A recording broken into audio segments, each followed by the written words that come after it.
Hi, Dr. Dolly. I have a question in regards to LEAPS, or long-term equity anticipation securities. I have read some about them in the Bogleheads forums, although I am not sure if they fit a Boglehead style investment strategy. Could you please explain how LEAPS work and whether or not they fit the typical Boglehead portfolio? All right. This sure sounds a lot more complicated than it is, right?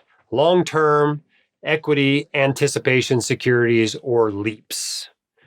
All right. What these are options. They're just options. Okay. And with an option, you're betting on the price direction of a security, right?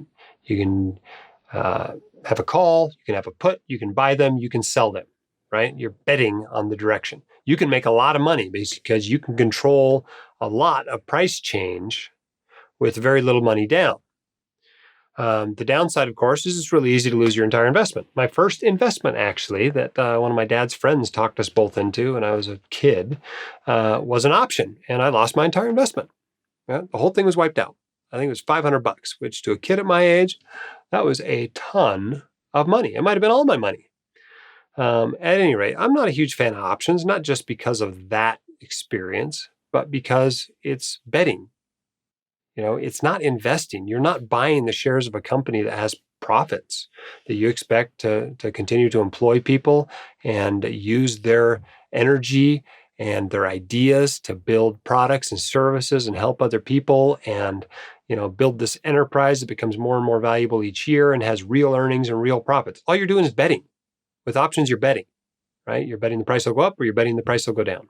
Okay. And that's all this thing is options.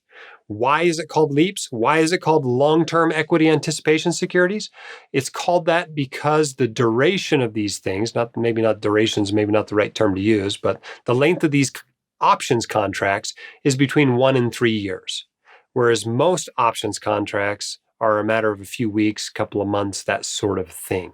So these are longer options is all they are. You're just betting over the price change on a security, whether it's an ETF like VTI or whether it's an individual stock like Apple. You're just betting on the price change over a longer period of time, 1 to 3 years, rather than a shorter period of time. So no, I don't recommend you get into these as any significant part of your portfolio. If you got to play in stuff like this, that's for the fun money part of your portfolio. Limit it to 5% or less. The same amount you're going to invest in art or invest in gold or invest in cryptocurrency or pick individual stocks with, right? You want to mess with a little bit of your money, then section it off from the serious money going into real investments that are long-term investments.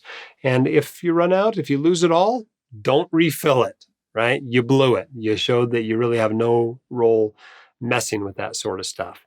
But if you want to go mess with a little bit of your money, 5% of your money is not going to, ruin your financial plan as a doctor. Most of us, if we're doing the rest of our financial lives right, earning good money, saving a big chunk of it, investing it in some reasonable way, we can afford to lose 5% of our money and still be perfectly fine. So if you want to mess with that stuff, go ahead, limit it to a small part of your portfolio.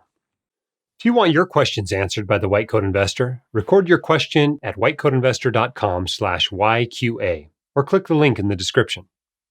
My dad, your host, Dr. Dolly, is a practicing emergency physician, blogger, author, and podcaster. He is not a licensed accountant, attorney, or financial advisor, so this podcast is for your entertainment and information only and should not be considered official, personalized financial advice.